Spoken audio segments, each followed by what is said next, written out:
Hello, namaskar, and welcome to StudyIQ. I am Prashant Pavani. I hope you are doing good. Today is 18th October. Last Sunday we were talking about ghost nets, remember? And today we have a proper article on this thing called Unclogging Our Oceans.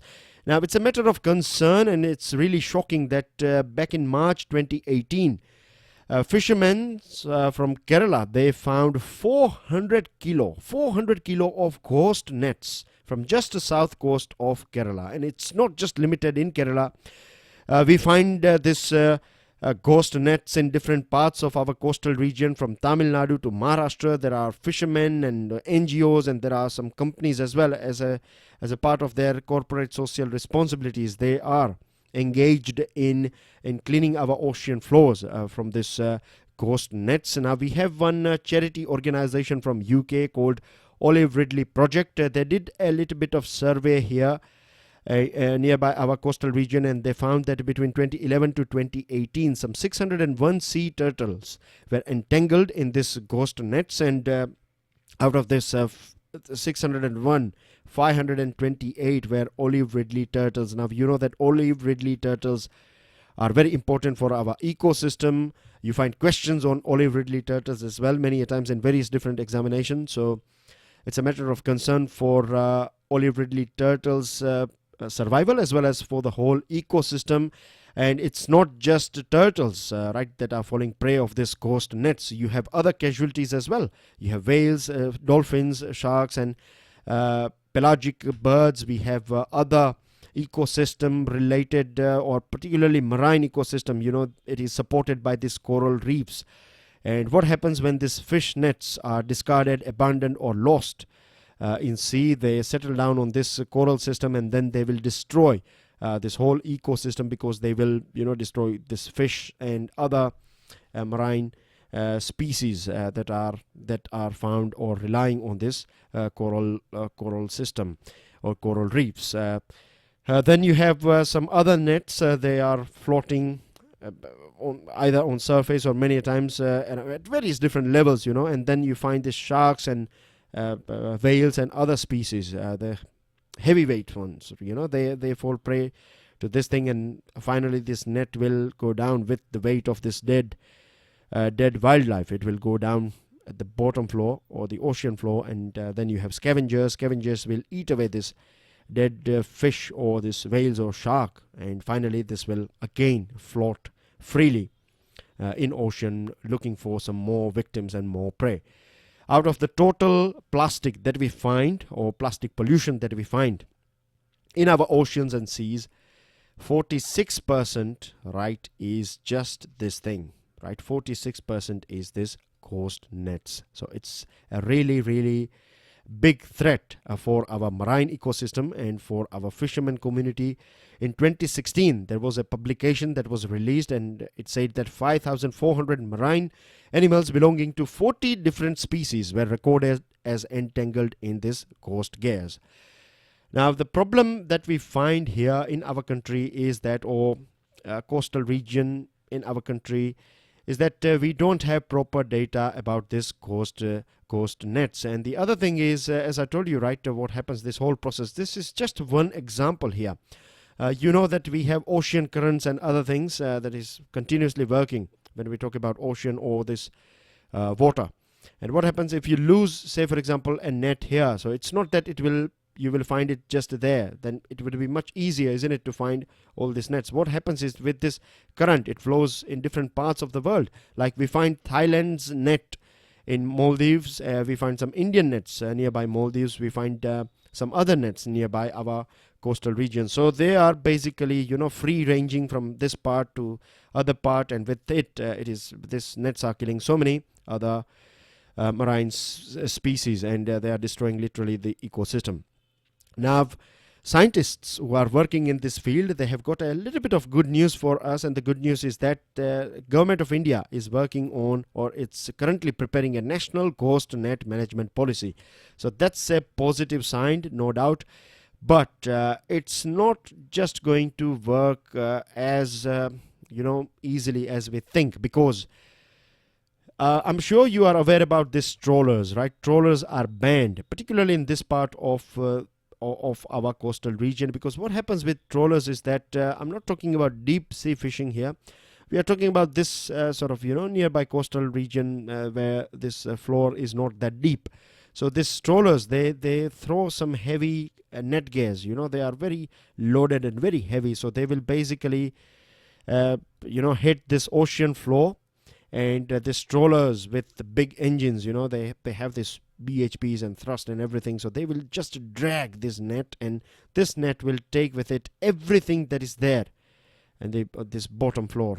So with it, it will destroy coral system. With it will destroy other species that we generally don't use for our consumption. So it's basically a destroyer of ocean. These trawlers, they are banned for a very long period of time now, but still we find these violations are going on. We find large vessels fishing where they are not supposed to, and this is not checked. So these ghost nets are a bit more invisible compared to things that are more visible. These large vessels are more visible. So it's not creating that much, you can say, trust when we say that by just a national ghost policy, we are going to get rid of this national or this big threat called ghost nets, right? So it's a good thing, but still it's not a holistic thing. It's just one part, right? We have to make sure that we educate our entire fishing communities, because they are the ones who are predominantly affected by this thing. Their livelihood, everything gets affected, and we have this good thing in our country, right? It's not about any religion. It's more about culture, right? Culture. When we see our naviks or our fishermen, fisher communities, they have this culture of respecting seas, right? They do puja, and they pray to the god of oceans and things like that. So we can educate them, we can train them, we can tell them the things that are going on, and how it is this fish nets, how they are destroying the same thing on which they are relying, how they are destroying this ecosystem and things like that. So once they are educated, and once we have this good policy, and once we have this good practices and things like that, I'm sure things will change. And we have some good examples as well from different parts of the world. Like, say for example, in Canada and Thailand, what they are doing now, they are recycling this plastic gears into yarn to craft socks and even carpet tiles. A gear marking program is going on in Indonesia, so that they can exactly know and they can study this free floating or free ranging of gear from one portion to another. Then outreach and education, as we have already discussed, right, is one of the most important thing as far as this fishing communities are concerned. And we have a good example from our country as well. In Kerala's Kollam district, right, what they have done is they have used this ghost nets that were collected, right? They have used it for road construction. So these are some best practices that we can implement in our country, and then hopefully we will be able to save our marine ecosystem. With this, dear friends, let's move on. And before moving ahead, I would like to introduce all new students to our pen drive and tablet courses. To find out more about it, do check out StudyIQ.com. Let me tell you that they are designed by the best faculties of our country. So you get the top of the range quality from our pen drive and tablet courses. If you have any question or queries, feel free and give us a call on the numbers that you can see on your screen. You can download the PDF of today's lecture from my FB page and Twitter handle. The second article is related with our ecosystem, is related with our environment. It's called Cleanliness and Godliness. But before we discuss this cleanliness, you can of course relate this article and this article. You can club them together if you want. But before we discuss this cleanliness and godliness, I would like to draw your attention at this article. It's called Labeling the New Illiteracy of Our Times. A very interesting article. I reckon you guys to go through it, right? Read this article twice or thrice. And what this article is trying to tell us or educate us about is this labeling that is going on around our country. It's a trend. Now, what this labeling is all about, right? Before a release of a book, or if you find something in media, or there are some people who are protesting about a particular thing, like let's take example of this film called Padmavati, right? Before Padmavati, we saw that this thing was aired, that it is it is offensive or it is derogatory for a particular community in our country. But once we go through the film, we find that that is not the case. So labeling, right, is a very dangerous thing. You find labeling is taking place on articles, on books, on art forms, on films, on so many other things. We talk about freedom of expression, right? But we hardly talk about freedom of interpretation. It's a very interesting thing. Both these things are connected with each other, yet they are independent. Freedom of expression, say for example, you can make a film, right? And then you go through the film, you watch that film, and then you have your own interpretation about that film. So that's a right thing. Once you go through it, once you understand how you have to go through a film and what the film is trying to say, or a book is trying to say, or an article is trying to say, once you can comprehend, right, then you can form a strong opinion, or just an opinion on a given item. But if you are just going through the labels, right, if there is a film or a book, if I label a book saying that this book is anti-government, or this book is pro-government, or this is pro-Muslim or anti-Muslim, or pro-Hindu or anti-Hindu, or you can go on and on, right, pro-women, anti-women, goes on and on, isn't it?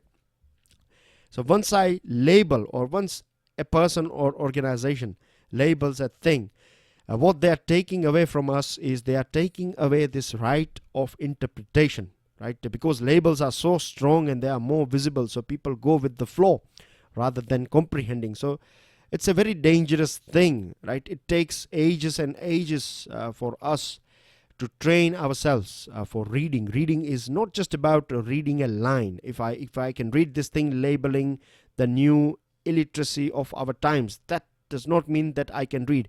If I can comprehend, if I can understand the meaning of what this article or any other article or book or any other item is trying to tell us, if we cannot comprehend, then we cannot interpret. You know what I mean? So it's a very interesting article, right? To go through it, I have discussed all important bits and pieces that you find in this article. Now, please go through it and comprehend and interpret this article yourself.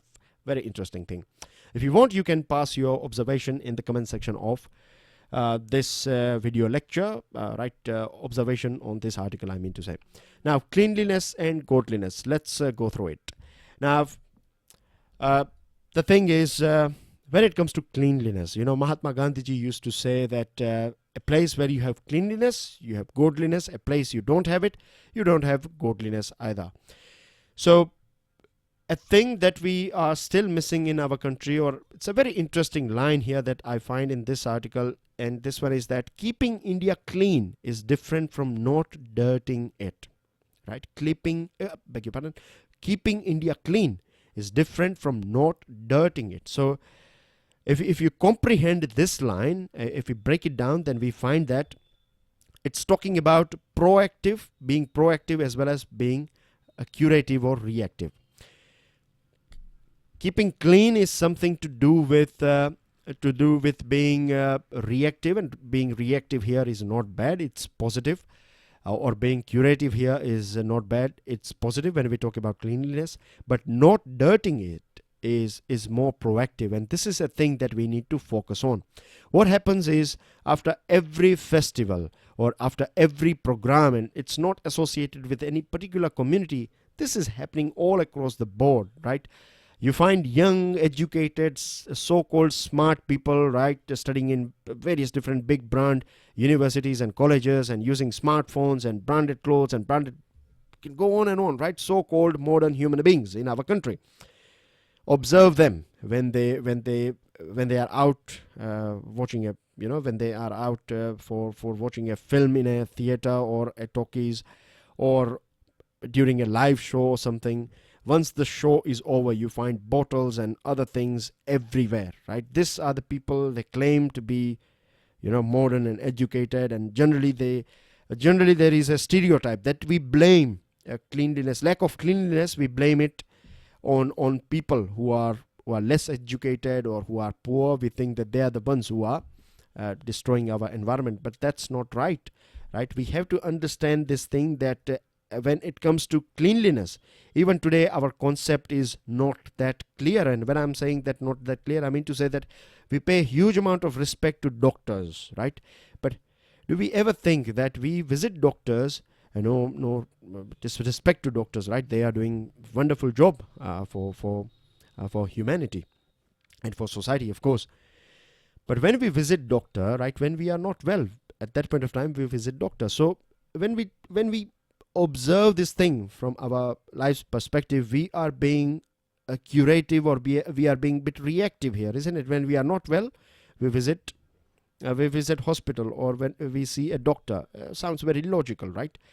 But what about cleaners, right? Cleaners are those people who are keeping our area clean, right? But we don't respect them. Just imagine if cleaners are on strike for a month or for a year, right? No doctor can save us from these diseases. So when we think about health of an individual or of society, we have to look at the full operation, starting from the place of dirt, right? Or how various different things are associated with our health, and health is associated with the development of a nation and things like that. So respecting doctors is a good thing, but at the same time we have to respect the role of those people who are cleaning our streets, and those people who are cleaning our area.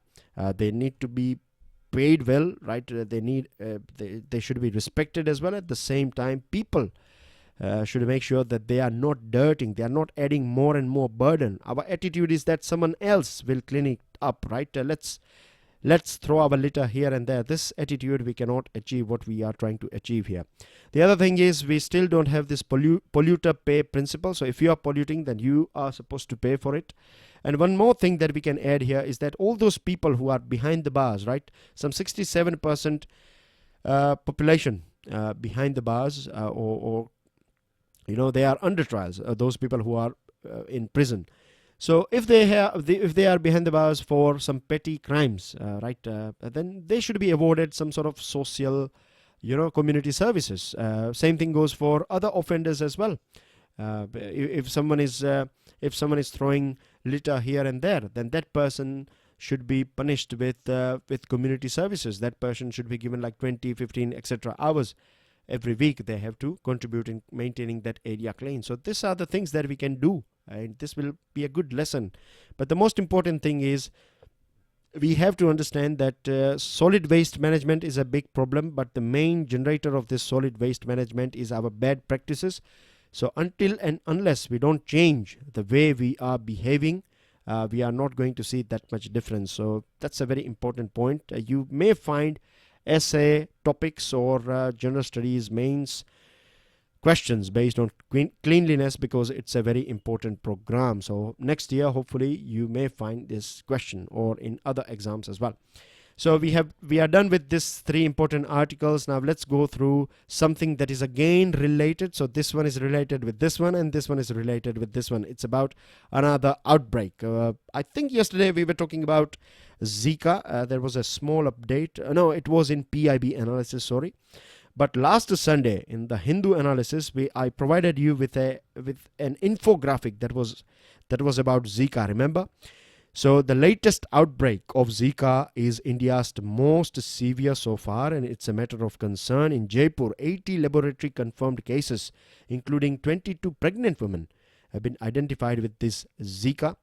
And it can spread from pregnant mother to fetus, and we know that you have this microcephaly. This is a sort of disease that is associated with this very small size of the head of the newborn baby. Of course, the newborn baby will not survive, and this will bring, you can say, it will be a doom for the whole family, isn't it? And for society as well, if you see the big picture. And there is no cure for this microcephaly. So what we can do now is that we need to educate all those couples, right? If they are in stage of family planning, then we have to stop them. We have to educate them that for time being, if in your area, if you have this outbreak of Zika, then it's not a good idea to go ahead with family planning, or you need to do family planning, I mean to say, right? Don't go with or don't think about conceiving a baby for time being. Now, January 2017, there were 3 cases, but we took it very lightly. 3 cases from Ahmedabad and 1 from Tamil Nadu. And we reported this thing a couple of months after, nearly 4 months after that. In May 2017, we reported these cases to WHO. So our attitude at that point of time was not that active, but at present, yes, we are a bit active. Yesterday, I was discussing this thing in Press Information Bureau Analysis lecture that there was a small update that Health Minister JP Nadda has said that we have all the required kits and required medicines to tackle this thing. And he has also informed people that there is no point of being, in a state of panic.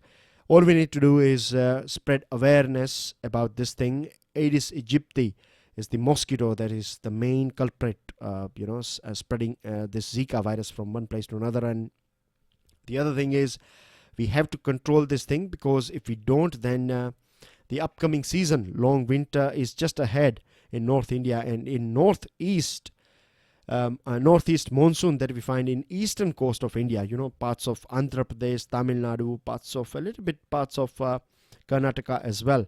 They have this in the winter season. When this northern portion is going through winter season, they have this northeast monsoon season. So mosquitoes, they do multiply and spread in this favorable seasons, right? Winter as well as monsoon. So we have to be a bit extra careful. We don't want to see this thing spreading in different parts of our country. And today you find this news item here. This is the title of that news item: Rajasthan's Zika strain close to Brazilian one.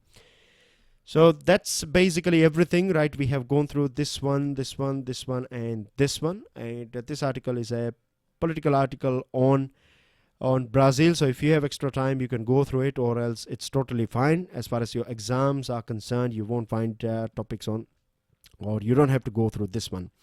This article is about stand taken by various different Muslim countries when it comes to this Rohingya crisis. Now, I'm going to be very brief here, but once you go through it, after this brief, it's going to be easy read for you guys, right? So what this article is trying to tell us is that nowadays we find a new trend, right? A sort of hypocrisy is going on. Earlier on, when these Rohingyas were facing this sort of crisis, at that point of time, Islamic countries like Bangladesh, you have Turkey, you have Pakistan, Indonesia, Malaysia, these countries were silent on the case of Rohingyas. But when Western media started covering this thing, that thing took place a couple of years ago, 1 or 2 years ago, this Rohingya crisis, last year to be precise. Yes, it was predominantly last year, 2017. So when this Western world started discussing this thing, all of a sudden we find these countries are taking keen interest in this Rohingya cases. Now Myanmar is terming, Myanmar army is calling this Rohingya people as terrorists, right? They are also claiming that they have never been part of Myanmar. They are migrants. Reality is contrary, right? Actually, they have always been there in this Rakhine state of Myanmar. But anyways, the hypocrisy is that if you go through the statements that are coming from these countries like Bangladesh or Turkish First Lady, she was here in Rakhine State, and not Rakhine State, but she visited this Cox's Bazar of Bangladesh, and she promised this and that things like that. Like Turkey said that we are going to support you and we will look after you and things like that. And it has also urged Myanmar that they need to take these Rohingyas back.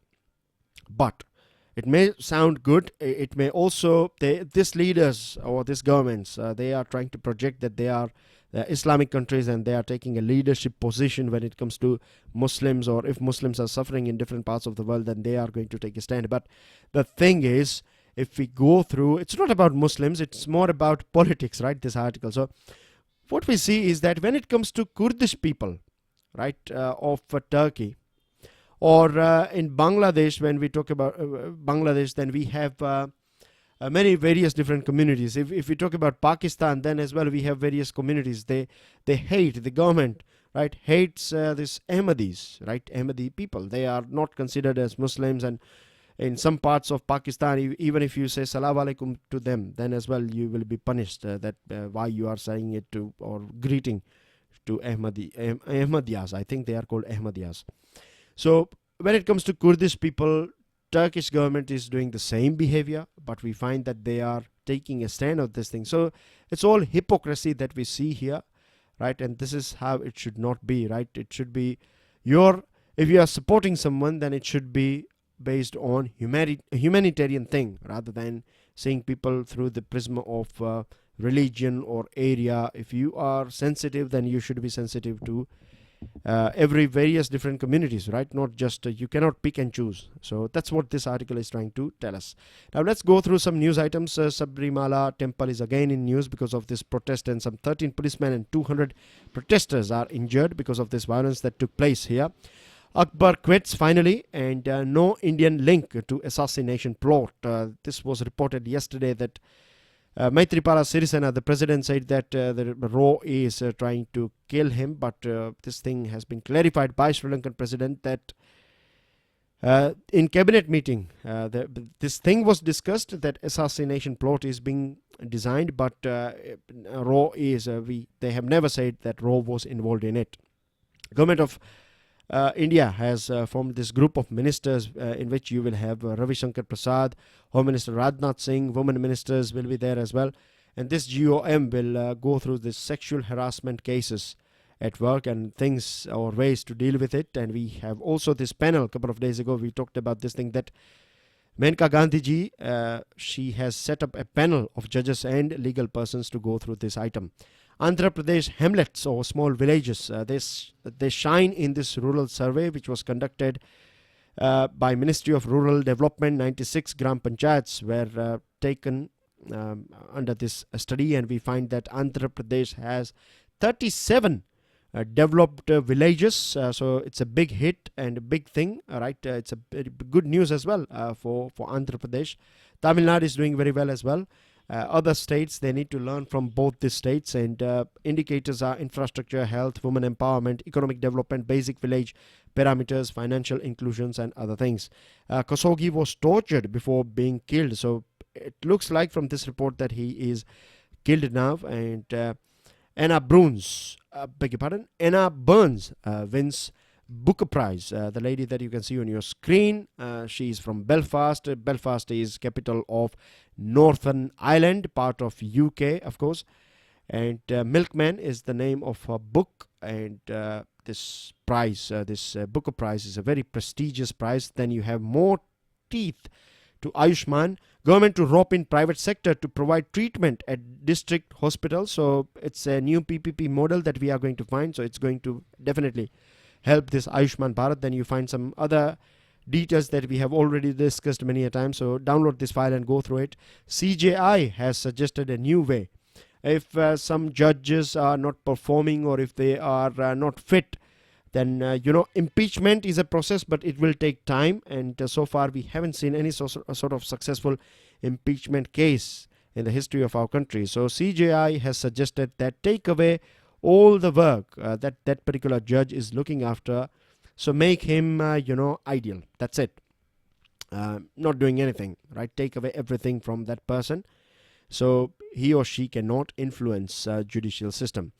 Members only. India is concerned with WTO partnering with World Bank and IMF on trade reforms report. India has said that we are here, countries are here. There is no point of seeking help of IMF and WB, because at the end of the day, WB and IMF, they have some strong, you can say, pedigree of USA. These are your vocabulary. How you pronounce this one? It's called instrain, right? Instrain. That's how you pronounce it. And yesterday I told you that I will show you, demonstrate you, how you have to go through this research work. So just have a quick glance over history of that particular country in question. So you can see here, and this portion here is very important. Go through it because it is directly indirectly related with our freedom struggle as well, Khilafat movement, right? So this portion, and yesterday's picture was of President Recep Erdogan. Now once you are done with this political history, go through physical map of that country, right? Physical map includes all these rivers and mountains and Mediterranean Sea or the surrounding sea and land portion and things like that, elevated plateaus and mountains and low hills and other things. So a quick glance over it, and then go through the political map. So here you go through capital and bigger cities and things like that, and then you also go through some other items, right? Like countries sharing borders. Not this one. This one you cover in physical map, but then you go through this countries sharing borders with this particular country. You can start with clockwise. So clockwise northern side you have C, then you go towards come clockwise and you find Georgia and Armenia and Azerbaijan and Iran and Iraq and Syria, and all these countries are sharing its border. Then on this portion here you find Greece and Bulgaria is here as well. So that's how you do it, right? So this is just a hint here, and today's picture is on your screen. Now I'm sure you are going to do a little bit of research, and I will be eagerly waiting for your answers as well. These are your answers for yesterday's question, today's question, and that's everything in today's discussion. Do share this lecture with other students. Thank you very much for your likes and positive comments and your participation in answer writing. God bless you all. Jai Hind.